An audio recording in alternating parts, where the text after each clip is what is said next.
All right, ladies and gentlemen, and now live, joining us via satellite ahead of one of the biggest championships in MFL history, we have the commissioner and friend of the program, Dan Cardinale, with us. Dan, thank you for taking some time out for us. My pleasure, Aaron. When the guys at ATS asked me to come on, I can never say no. This is the best fantasy football related program that exists on planet Earth. So, Commish, how would you say the 2020 MFL season has gone to this point, despite the obstacles COVID has thrown your way?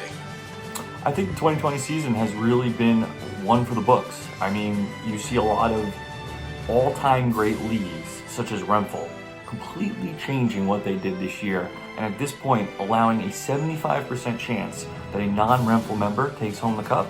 Meanwhile, the MFL has gone on without a hitch. I mean, we have storylines, we have drama, we have trades, we have great franchises at the bottom franchises at the top. I think this has been arguably one of our best seasons of all time.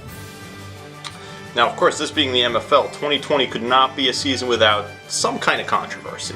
How would you respond to the critics of your handling of Taysom Hillgate? Yeah, so Taysom Hillgate, knew this one would come up. And to be honest, Aaron, I am going to apologize. I'm going to apologize to absolutely fucking no one. Why? Because this isn't the first time something like this has come up, but it is the first time it was complained about. Many people don't remember, well, Dave Shreve probably does because he way overvalued him, but Terrell Pryor was both quarterback and wide receiver eligible, and he's played one game, a few snaps, I think it was a few series even, at quarterback when he was in at a wide receiver slot. Did he do well? No, of course not. Was he running in 3 touchdowns? No, of course not. Did it impact the game? No, of course not. However, it's not the first time this came up, may not be the last. We follow the bylaws and the positional guidelines of ESPN. That is our overarching statistical company, and that's the way they saw fit that he was eligible for that 1 week, and that's the way we went ahead with it. You know, it is what it is. Unfortunately, it seemed to impact the outcome of a game, but that seems to have all worked out for the greater of the MFL because it's coming back up, and it's very important leading into this final matchup. Now, the two competitors during Taysom Hillgate, Murphy's Law and Any Given Sunday, they now face off in a highly anticipated championship matchup of rivals that have been going at it for 30 years. What are your predictions for this matchup?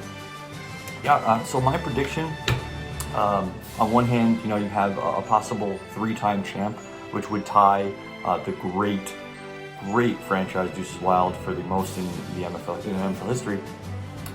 With Any Given Sunday, the other side, you obviously have perennial loser, bottom of the barrel, Murphy's Law. I really, push comes to shove, I think Murphy's Law is going to pull this one out. It's been such a crazy year. A team like AGS that has 2 in the past winning again doesn't seem crazy enough. I believe Murphy's Law will pull it out. I think it'll come down to Monday night, and I really think it'll be one that we remember. Thank you for your time, Commissioner. Any parting thoughts before we go? I hope that everybody has a happy, healthy new year. I hope 2021 gets off to a much better start for the world at whole. But I hope that the MFL just continues to be the greatest fantasy league in all the land, and that all you viewers at home continue to support ATS because there's just nothing like it. Thanks, guys. And ladies and gentlemen, that is our MFL Commissioner, Dan Cardinale. Dan, thanks again for joining us.